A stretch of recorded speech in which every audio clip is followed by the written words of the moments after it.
Welcome everybody, Chris Petri here. Thanks for coming by. It's part 2, you've made it. I know some of you like to charge ahead and go past part 1. Please go back to part 1 if you haven't seen it.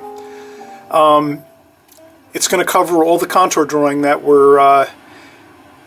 we did to get to this point where we're going to be ready now to do our painting. So contour drawing is incredibly important with watercolor. Painting itself, the process.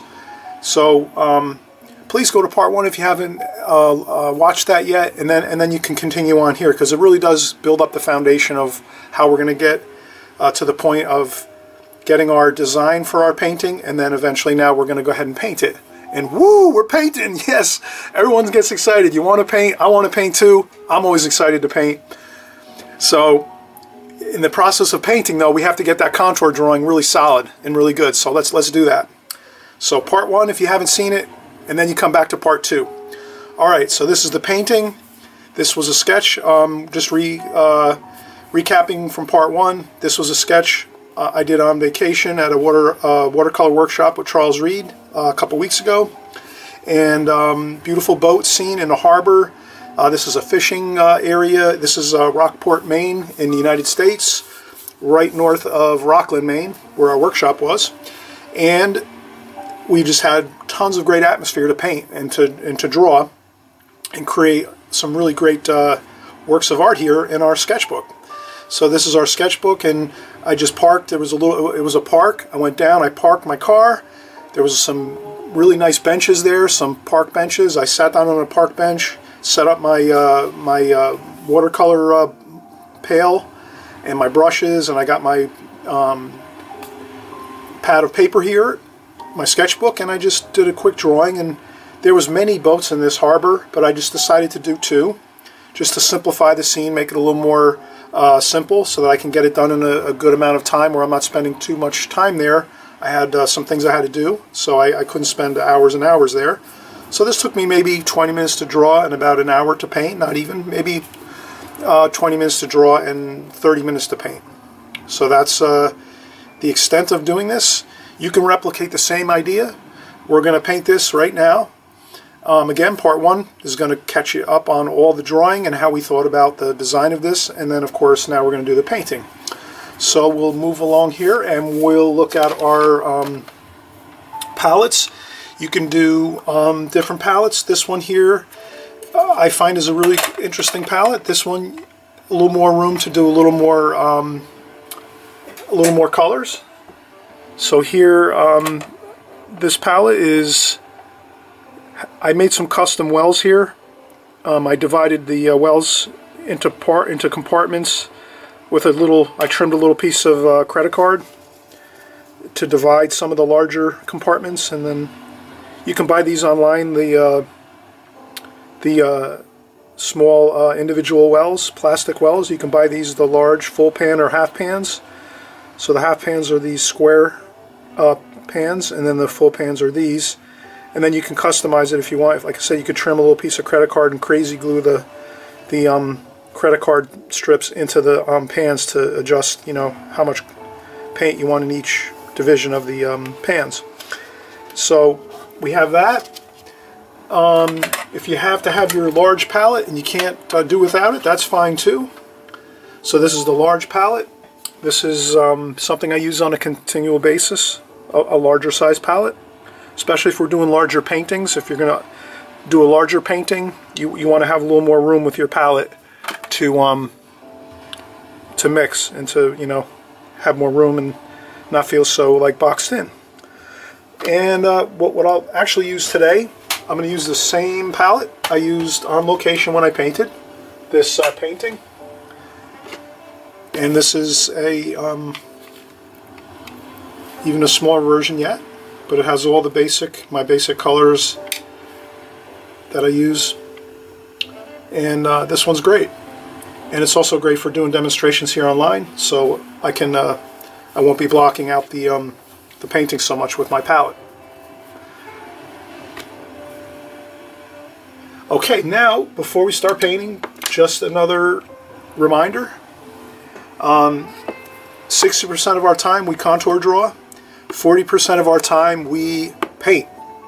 The reason I say this is because most every artist will be honest and admit that it's a little less exciting drawing than it is to paint, right? Woo! We love to paint. Give us the paints, give us the colors, right?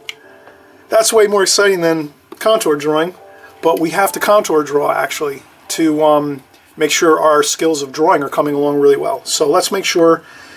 A great way I used to do it is during the week I would do all my contour drawing. I would do a little bit at lunchtime. I would do after work, I'd stop and maybe go to a coffee shop and then have a cup of coffee and sit down and have a sketchbook with me and draw maybe some things I'd put on the table at the coffee shop, and or sometimes I'd just park my car and and then just draw, look out my window of my car and draw buildings and houses and all cars and things, you know. So during the week I did all my contour drawing, and then on the weekends I contour drawed as well as painted, so that I would start doing most of my painting on the weekends. So that's how I kind of did it. Worked out good because I got a lot of time in on contour drawing again, which is, it's not as exciting as the painting, but we have to have that. We have to do the contour drawing. So let's keep that ratio in mind. You could also say, you know, 50-50, 50%, you know, 60-40 is the best ratio. But if you keep in your mind just 50%, you're just drawing without any painting, and then the other half of the time you're doing your contour drawing and painting, you'll be really solid with your drawing after a short amount of time, maybe a couple years. It took me a couple years to get solid at drawing every single day, 7 days a week. So I encourage everybody, please keep that in mind. That will help you in the long run. And let's get into it. Let's do the painting. Here we are. That's the painting. We'll set it up across from us. I did this on part one. Essentially, part one, we just did the contour drawing, of course. And we got onto our paper the little notes that we make with our contour drawing. This might be more sketchy, where we just kind of sketch in some ideas, which is fine. But our main subject matter, we definitely contour draw. We take our time. We get our angles nice. We hold up our pencil and hold it in front of us and get our angles correct so that we can really make this a believable drawing. And then once we have that, we're set. So I already drew the contour drawing of our scene on some good watercolor paper. This is Arches paper. And we'll have some fun now and we'll get right into it. So I'm just using, again, our typical art supplies. Clean water. A nice round brush with a good point. Let me see if I can find a... Okay, good point on that. Nice Charles Reed Series Escoda round brush. Klinsky Sable brush. And we will... Now we'll make a decision. Where are we going to start? Alright, let's start at the most exciting part of the painting. I thought to myself when I saw the boat, all the boats in the harbor, the most exciting boat was this red, beautiful red boat, right in the center of my vision when I looked out on the harbor when I was sitting at the park bench. So that's what we'll start with.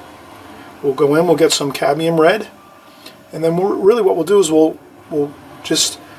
I dipped my brush in the water and then just gently took my brush, and I'll just kind of go over this quickly. So I would, when we're doing our watercolors, we take our brush, we rinse our brush, and then we do maybe 1 or 2 taps on the side of the water bucket. Then we go into our paints, and we go into nice, soft, moist, freshly squeezed paint. And we pick up our paint on our brush, and we have maybe a good amount of paint on the end of the brush, like that. And then we just go and we start placing our paint onto the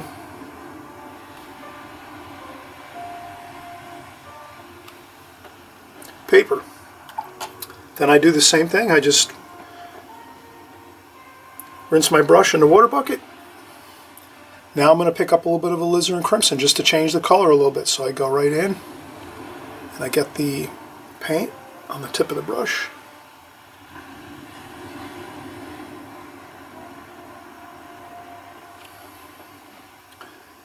And we have a little bit of Alizarin Crimson. So far we've used two colors, Alizarin Crimson and Cadmium Red. Now maybe we can just make it even more exciting. Let's get a little raw sienna. So again, I rinsed my brush, checked a little bit of water off it.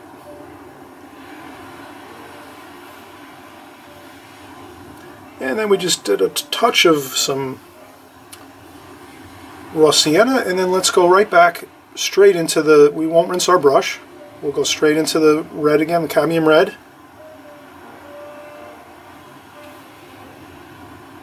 And we'll just place the paint down onto the paper.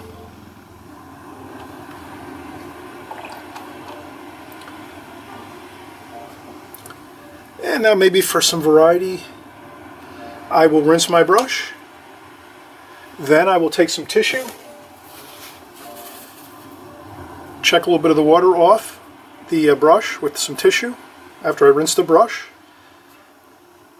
And I'm just going to make a little bit of light on the side of the boat here.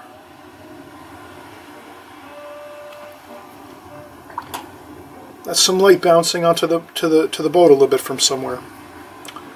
Then we'll do the same thing. I'll rinse my brush, check a tiny bit of water off, and I'll go back into the cadmium red,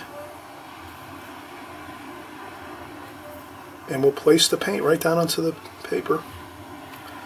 And then maybe we'll add a little bit of, again, I rinse my brush, check a little bit of water off, and then we'll go to some cerulean blue. Just a touch of cerulean blue on the tip of the brush. There's water. The boat is sitting in water, so there's going to be some cool, some cobalt blue. I'll just go right straight into the cobalt blue. And as you can see, I'm just modulating the color and the chroma as we go. The intensity is changing. I have some lighter lights in there. We've changed some colors. Again, Alizarin Crimson, just to do a little bit of a change in color. And maybe just even to a little touch of a cat orange here. This is so exciting. Look at this. We got tons of color in this. The temptation is to just take one red swatch of color and just whoosh, do the whole thing one shot. Don't do that. Don't do that. Try to take your time. Place different colors. You know, cadmium red, alizarin crimson, a couple little tiny spots of some blue, and then you'll have a much more interesting boat here. So let's keep going. We're going to lighten up a little bit, so let's take a little cadmium red and alizarin crimson, and we'll just go with a lighter value. Maybe we'll get some water on our brush, and I'll put in a bit of orange, cadmium orange. And that's the back of the boat, the stern. And then we can go right into the water with a little bit of that reflection.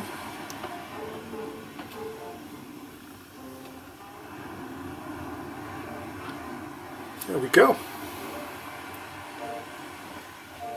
And let's do our reflections right away. Let's try to get those in. Now here you're going to want to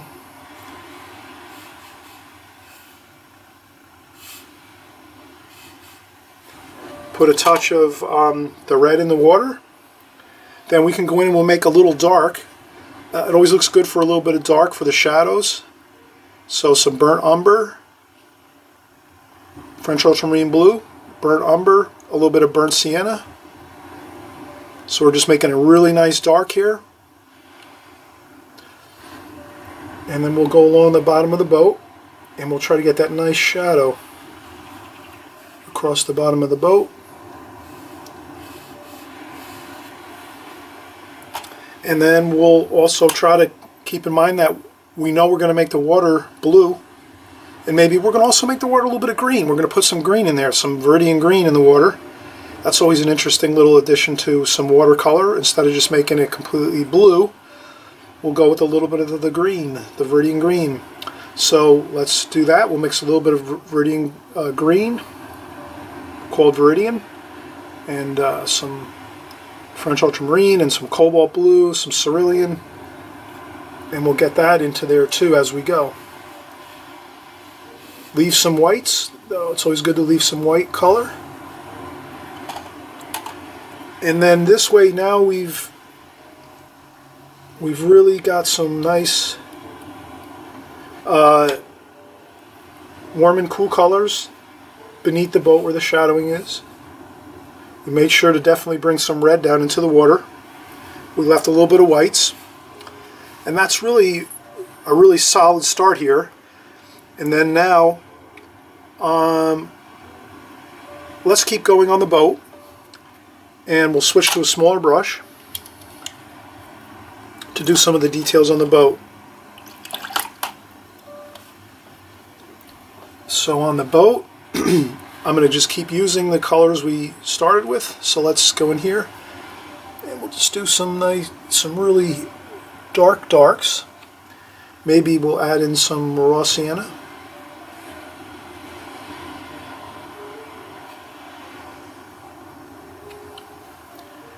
We don't want to go all dark. We want to modulate the colors a little bit. And usually, since there's a canopy on this, we're going to want to keep the shadow darker at the top.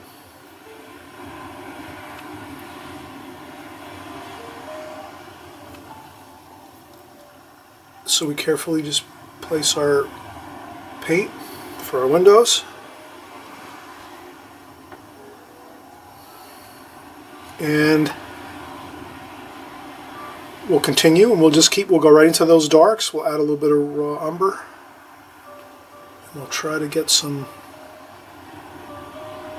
raw umber there. Maybe some French ultramarine blue at the top. It gets a little darker at the top. Then I noticed in the when I was on location, there were some beautiful wood colors on the top of the boat here. So I'm going to try to put those in. Some beautiful wood for the canopy over the cabin on the back of the boat.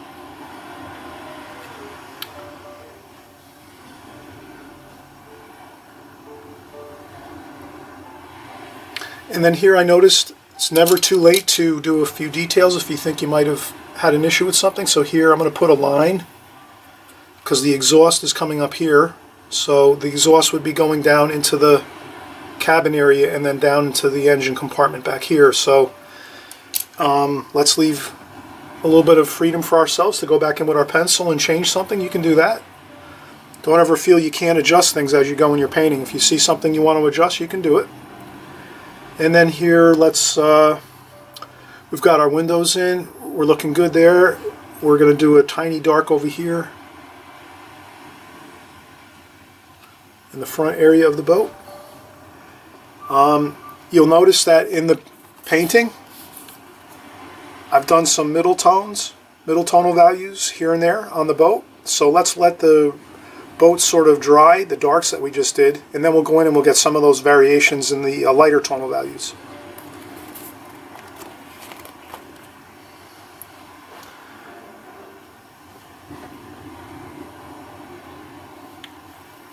Again, I'm going to do a couple more details I left out.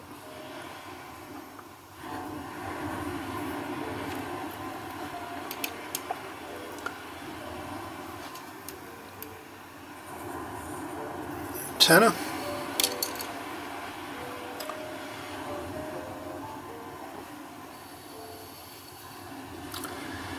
All right, now let's Alright, let's go over here. We'll do some of the work on the distant boat. Here, since this is a distant boat, we're not going to worry about so much detail. This is more the focal point right in front. In the distant part of this painting is not so critical, so we can just kind of fire in here quickly and get this completed.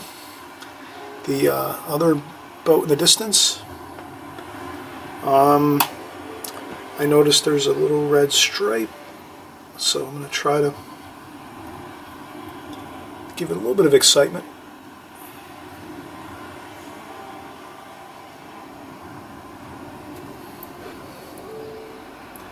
And let's do a nice blue stripe up here.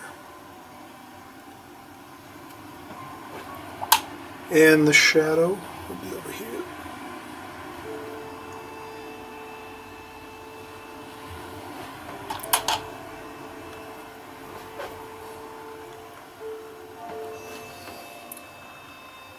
Alright, always remember, never get too worried when you're in the middle of your watercolor painting. It always looks better when it's completely done. So here we're not going to worry too much. I'm going to get some more wood grain kind of look over here.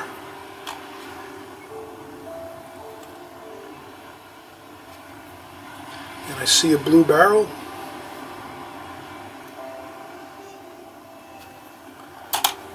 Like that.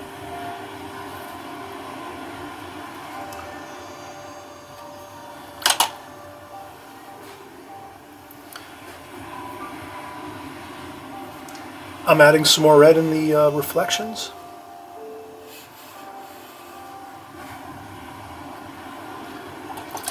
And that'll blend right in, and let's do that. Let's sort of start tying in the water to the boat reflections. This is going to look better. So now let's go in and get some French ultramarine blue, cobalt blue, a little bit of iridium. And let's just kind of do some water kind of feel. The feel of the water going back and forth. Now I have some confident strokes in here with my water. Now I can get a little more, pick up a little more blue, French ultramarine, iridium. Now maybe I can get a little more bold with things like that. Then go back to a more careful feel. Then I'm going to go in and grab some sap green too, and some French ultramarine blue, and go a little darker.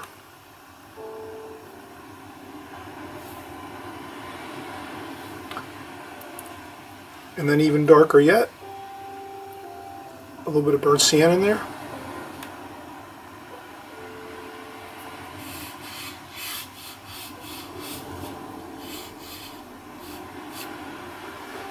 I'm going to leave white paper. I'm going to splash a little. I'm going to maybe go with some Cerulean Blue here. And again, I'm going to sort of try to look at the... I'm going to try to capture what I did out in the field. So I did some Viridian green over here a little more.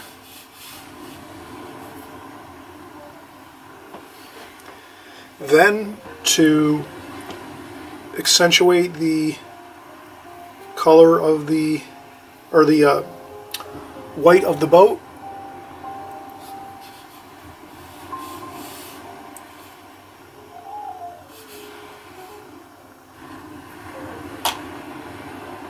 and again I'll mix a little more paint there.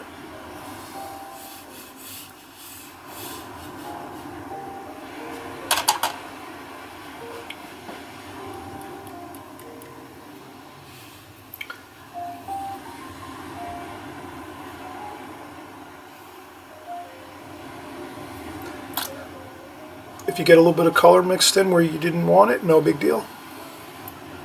Add some blue and some green.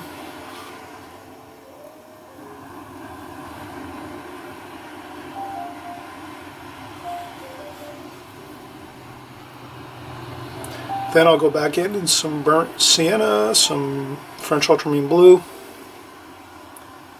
and to pick up that interesting boat shape of the bow of the boat.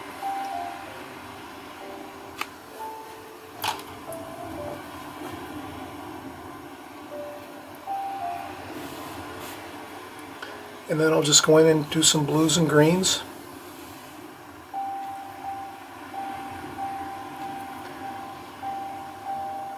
And I'll work around some of those shapes on the top of the boat. That's going to be dark.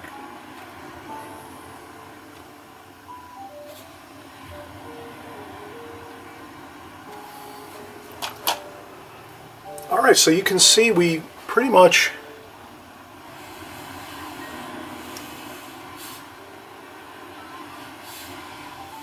we've got a lot of the water done and completed.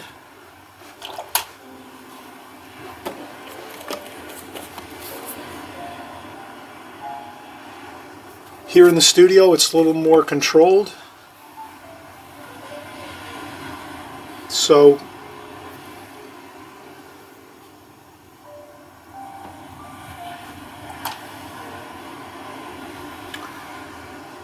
since it's more, when you're out in the field painting, it's just a little different. You sometimes go a little faster, and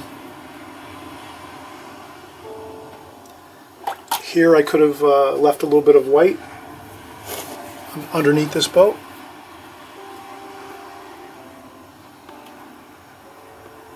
So I can try to lift up a little bit of paint, and it works.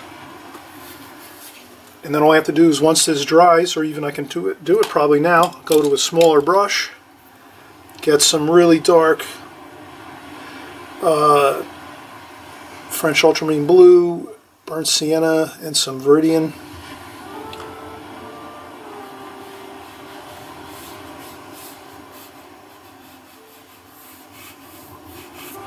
And kind of add in a couple of darks.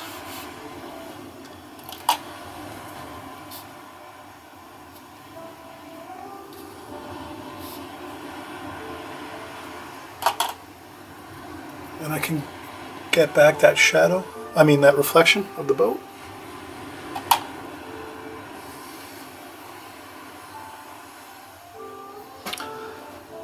Again, it's not the focal point, so no big deal.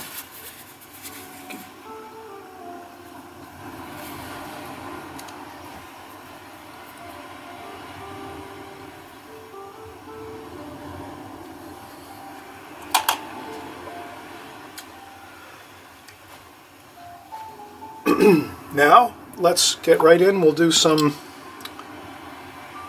clean our palette.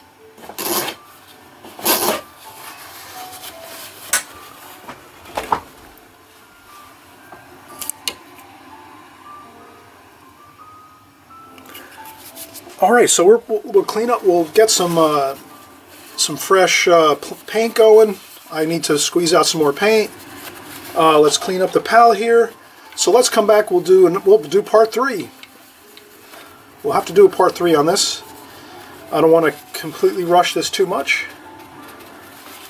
Alright, so let's come back, we'll do part 3, we'll finish up, we'll do the mountains in the background and the hills and some bushes and trees and do some final details, and we'll call this one complete.